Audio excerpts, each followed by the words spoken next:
Alright, so now for the part where math comes in handy. This is the part where we'll try to instantiate the blocks in our game. Here I'm representing a system that will have 5 columns and 1 row. The problem with this is that if I initialize the blocks with the width that they have, they possibly won't fit in the entire screen. So if I put one more here, the last block is going to end up here, which of course exceeds the size of our screen. And if I just leave it as it is with 5 blocks, we won't reach the end of our screen, so this space is lacking content.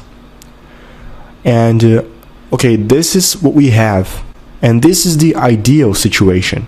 As you can see, we still have 5 blocks, but we stretched each one of them so they can fit in the entire screen. And how do we do this? There's a little math behind this, and we're gonna explain this math in this lecture, okay? Alright, so what is important in this?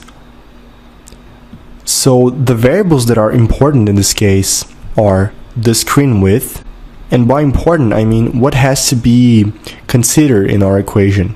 And I'll just explain why they are important. Screen width is important, block width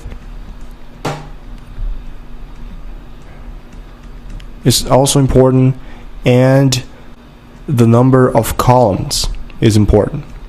Actually, columns is a function of the screen width and the block width, because how do we get the number of columns? We get the number of columns, I'm going to call it col, just by dividing the screen width, I'm going to call it this SW for short, by the block width, I'm going to call BW for short. So the columns is basically the screen width divided by the block width. But this of course can be a floating point value. So I'm going to get the floor of this value. So whatever value this is, let's say this might be 5.3, 5.4, 5.9. I'm always going to get the number, and I'm going to trash the decimal places. What the floor is that we always going to get the integer associated with this number. So 5 in this case, 5 in this case, and 5 in this case. The decimal places doesn't influentiate in the number we're going to get. So we're going to get the floor, and the floor is represented by this symbol. There's also the CO that does the opposite of this.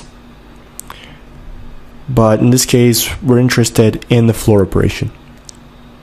So by doing this, we are making sure that the number of columns is always an integer, and I'm of course representing the columns by col. And just so we put it all here, this is BW, this is SW, okay? So what I want here, I want a factor that when I multiply this factor by the block width, and I do this for each column, for each block, I get the screen width. It's a pretty basic equation, right? So if I do BW, which is block width, times the number of columns, which is already an integer, times this factor that I'm gonna call S sub f, scaling factor, I want this to be equal to SW, which is the screen width. So this scaling factor is equal to the screen width divided by the block width times the number of columns we have. So what do we do with this SF value? SF value is basically a value that has to multiply the block width.